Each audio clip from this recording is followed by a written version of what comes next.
Have you ever pre-ordered a toy or collectible only to second guess yourself later saying, I don't really need that, let me cancel it. And then 6 months later realize, wait, I never canceled that order. Well, that's what happened to me when this thing was charged on my credit card and showed up. It's the Zord Ascension Project Dino Megazord. And can I turn this toy lemon into some toy lemonade? Well, let's find out on this episode of Geek Dad Life.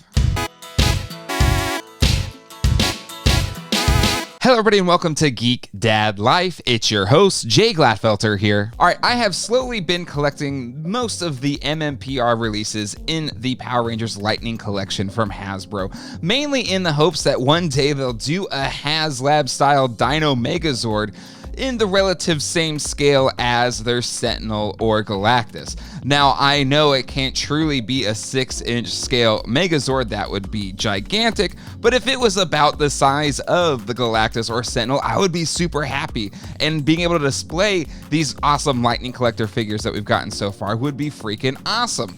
And that was the main driver as to why I bought, or at least pre-ordered, this Zord Ascension Project Dino Megazord. You know, at first glance, I was like, oh, this looks really cool. Finally, they're doing, a premium collector Dino Megazord. But pretty quickly found out that it was, not all that big. And so it very quickly, I realized this thing wasn't going to be the type of Dino Megazord that I was looking for. But as I've already said, I forgot to cancel the order. And sure, I could have returned this thing, but honestly, seeing it here with this, pretty awesome packaging, I gotta say, the packaging is very impressive with this Dino Megazord. I mean, I love the art here on the side. And, I was just like, well, maybe I should review it. You all voted with your likes, and here we are. I'm going to open this thing up and check it out and see if it was worth its very hefty price tag, $165. I think it's still available, too, so it's not like this thing is flying off the shelves by any means. This is a plastic-free packaging figure, but holy moly, does it not feel like it's skimping on any of the details. The packaging is absolutely fantastic, and frankly, is probably why I wasn't immediately returning this thing. It has me excited and intrigued. It's also very heavy, so maybe this thing will be really nice and worth that hefty price tag. So let's not waste any more time. Let's open this thing up and check it out. All right, so it looks like we have this outer sleeve, and then we can just pull it off right here. And then we have this nice kind of premium feeling box that has more tape on it. Ooh, I love kind of embossed red there. So, even though this thing is very pricey, at least they're giving you a nice premium feel to it. And boom, very nice. Again, the way they're presenting this, I assume then the Red Ranger's T-Rex is right here, and all the other dinos are on the other side. Again, this is going plastic free, so really, there shouldn't be any plastic holding any of these pieces in, and that is the case. But it's very primo. So as you can see, every piece here is in its own unique Zord, I guess, Zord Ascension Project wrapping paper. And people wonder sometimes, is this plastic? No, it's paper, so it'll dissolve. So we have the Pink Ranger's Pterodactyl right here. I'm guessing there's other pieces to that in this. So this is where it can get a little tricky, worrying losing parts. But yeah, we've got all our little Power Rangers in the other pouch, as well as the missile launchers. And we've got the hands for the finished, or when it's in Dino Zord Megazord form. Next up, here we should have the Black Ranger's Mastodon. Another cool thing about this, if you want to think about it, is, resealability. Like, it's pretty easy just to put this thing back together. And yeah, we've got our Mastodon right here. And it does look really nice. It is plasticky. So that is just something to keep in mind. But it does look pretty darn good in hand. Nice paint applications. All right, let's keep this going. We've got the Blue Rangers, Triceratops. Does anyone still, like, every time you say the name, you're like, Triceratops, Saber-toothed tiger, Tyrannosaurus, Triceratops, Saber-toothed tiger, Tyrannosaurus. Every time you say one of these dinosaurs' names. All right, so we got Billy's, or the Blue Rangers, Triceratops, and then out of the package, his horns are a little wonky. So probably a little bit of heat gun action could maybe get this back into shape, but out of the package, a little bit warped, which is surprising given that there's no hard plastic holding these figures in place. So that's maybe just out of the factory. Maybe it's a little too hot out of the factory. And then we've got Trini's, Yellow Rangers, rest in peace, Saber-tooth Tiger. And they're kind of already in, full Megazord mode, as, it's already being ready to be a leg here. All right, so we've got everybody but the T-Rex, Jason's T-Rex. And it just flops right out there. A lot of pieces flying. There we go. We got our T-Rex, and he's looking pretty cool, even though his legs seem a little bit longer than normal, probably to accommodate for the Megazord mode. I mean, to be honest, I think anybody that is looking to display this thing will probably have it displayed in Mega, or at least I know I will, or at least that's why I got this thing. But still, he looks pretty cool. And then let's see, anything. Oh, we got his sword. It's very nice. A lot of nice detail there.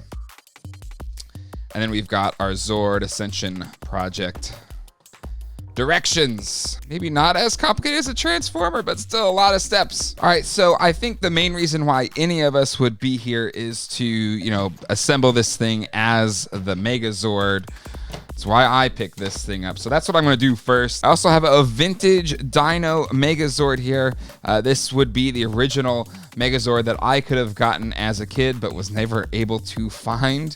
But I have it now. I got it many years later, and it is one of my favorites. So this is what this Zord Ascension Project version is competing against. In my mind, this is still the Megazord to beat in my eyes, and we'll see if this thing can come close to that, or maybe easily beat it. We'll see.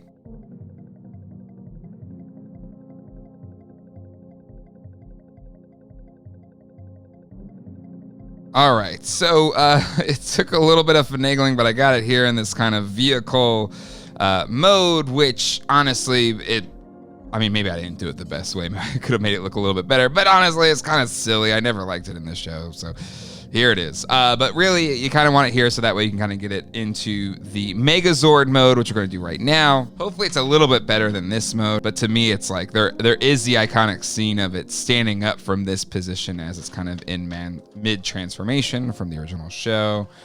So let's see. First step is I got to take off this.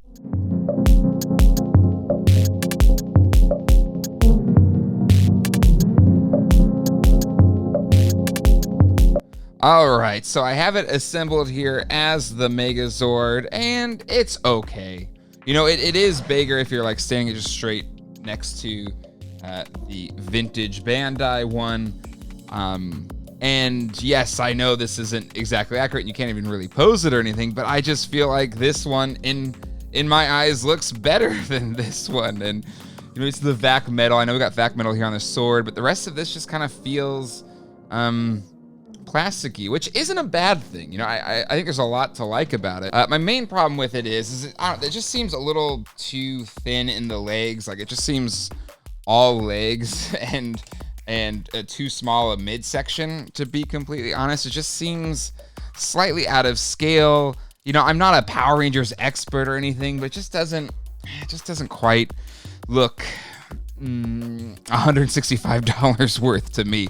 I feel like once you're pushing the $200 or really anything in that range, it should have a level of premium feel to it. And honestly, this thing feels like, any other Transformer or some type of toy that you could get at retail under $100. That this thing just does not feel premium in my hands at all. Whereas the packaging did make it feel premium. It did make it feel like, you were getting something that was really high level. I mean, even here, I don't know if I can capture it, but the paint on The Megazord head is just kind of, it's a little bit translucent red here. There's a little, the actual paint application here is a little sloppy, and I mean, this is the part you really want to be impressive, and it just doesn't look good. It just doesn't look good. I get that it can get kind of messed up because it's stored essentially underneath the T-Rex head. But this is the thing you want to look really good, and it just doesn't look great here. So there's elements I really like. I really like the sword. I think that looks fantastic. But it's kind of sad. I think that's like the only thing that looks really premium about this figure. Everything else seems, you know, somewhat to a certain extent, you know, the same quality as that Playmates Voltron, the retro one that they did a few years back. And I think that one is great for what it is. I got it on clearance, but what was that, like $100 I think for all of them once they're all put together? And that was actually bigger than this Megazord turns out to be, but it feels about the same worth or same value. Sure, there's a lot of paint applications. Yes, it's kind of transforms from the Dino modes, but I kind of just wanted a really good Megazord, a nice premium looking Megazord to go along with my Lightning Collection figures. And now that I have it here in hand, out of the package, it's not even worth the $165 that I spent on it. So this, unfortunately, will not get the Geek Dad Life buy rating. I think it's nice, not $165 nice, maybe like $80 nice, but this entry does not impress, and I will not be going further down the line with these figures from Hasbro. I'd like to thank the people that make this show possible, my patrons. You can find a full list of them right here. If you'd like to help this channel grow, become a patron today at patreon.com/geekdadlife. Definitely check out some of the other videos on my channel, like this one that YouTube wants you to check out, and one of my more recent videos. And until next time, hasta luego, and goodbye.